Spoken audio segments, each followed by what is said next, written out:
The Quran says, you are busy piling up, calculating, developing your careers, your money, your occupation, your wealth, until you visit the graves. Think about it. When was the last time that you went to a funeral? Was it your mother? Was it your father? Was it your grandfather? Was it your uncle? Was it your cousin? Was it your friend? Was it your wife? Was it your husband? The last time that you visited the grave, when you went to a funeral and you saw that person whom you loved that was laughing, crying, live, boasting, wealthy, educated, denying, arrogant, whatever they were. What was the demeanor of the people when you walked in that funeral home? When that person was stretched out in their last suit? What was the demeanor? Were the people cracking jokes? Were they dancing? Were they clapping and singing songs? No. Silence. Melancholy. Trauma. Why? Because every person that walked in that room, seeing that person stretched out, the first thing they thought about was not the person. The first thing they thought about was that one day, this will be me. So Allah said, Alhaakumut takathur. All of us, all of you are engaged in running your mouths, doing your business, multiplying, buying houses, cars, business, whatever you're doing. And when you're told about God, religion, life, morality, you're saying, look, I ain't got no time for that. I got no time for that. I don't want to hear that. I don't even believe in God. Matter of fact, I don't even know if I'm going to die, and if I do, maybe I'm coming back again. As a matter of fact, science is so sophisticated that I think really that they're on the verge of being able to solve the whole thing of death soon. We ain't got to die. If we got enough money, we don't even have to die. See how arrogant people can be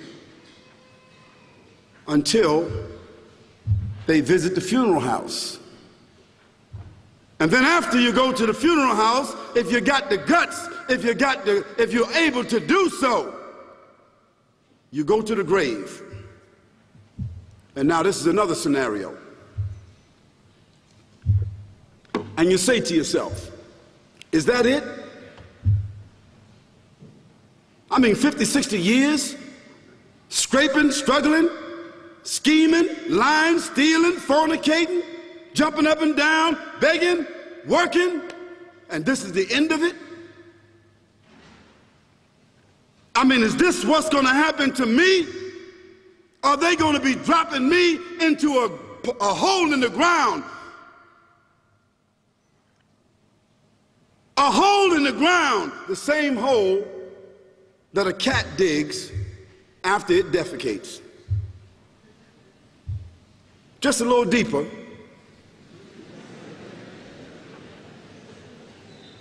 But for the same reason. The cat digs a hole because the cat has dignity. Something that human beings don't seem to have. Instinctively, the cat digs a little hole, covers it up. Humans have got to be taught to do that. But it's for the same reason. So you and I, we're going into a hole a little deeper than the one the cat dug. And all the people that's crying, pulling out their hair, screaming, almost acting like they falling in the thing with you. They want to just jump in there with you. Not really though, you know, it's all an act. Because ain't nobody really going to jump in there and stay in there.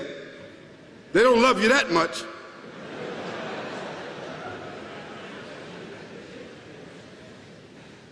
And then after all the shoveling get done, and they fill it up, and the box, you can't even see the box no more, the coffin that cost $5,000.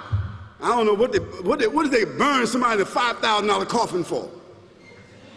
I mean, if I was the funeral director, after they left, I would dig them back up and put them in another box and take that box back.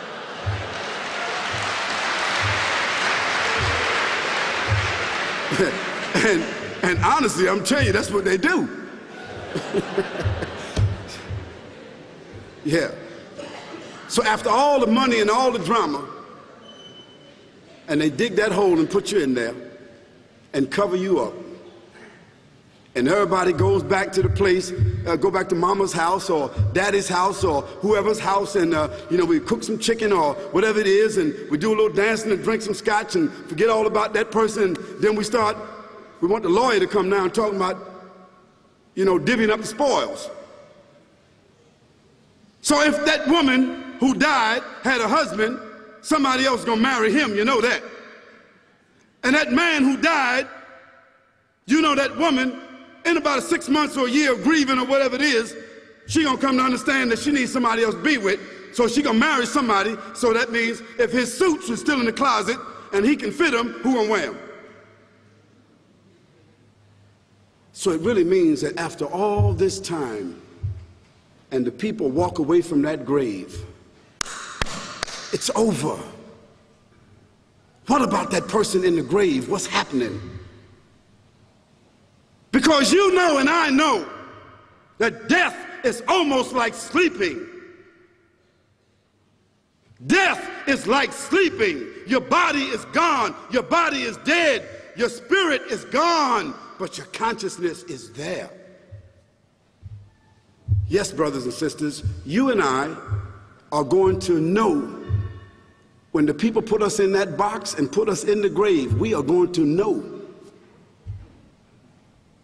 Your spirit is gone. You can't shout. You can't call out. You can't say, "Don't leave me here." But you're going to be hearing and you're going to be seeing, because that's a different kind of consciousness.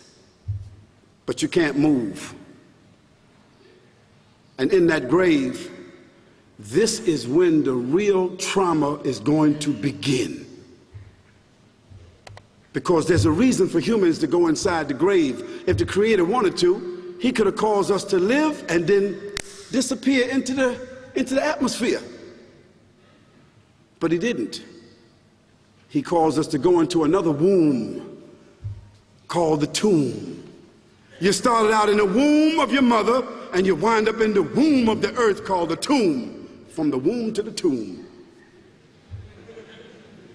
This is the whole trip.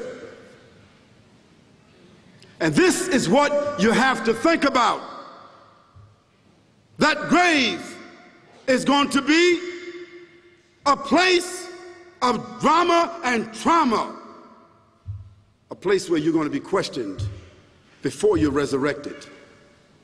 And brothers and sisters, do you think that human beings that have the ability to take a piece of earth, dig it up, irrigate it, put down seeds, plant corn, whatever the case might be, the corn comes up, they harvest the corn, then after that what happens? They cut it down, dig it up again, put new seeds in there, and what happens after that? Comes back up again. What happens in the winter?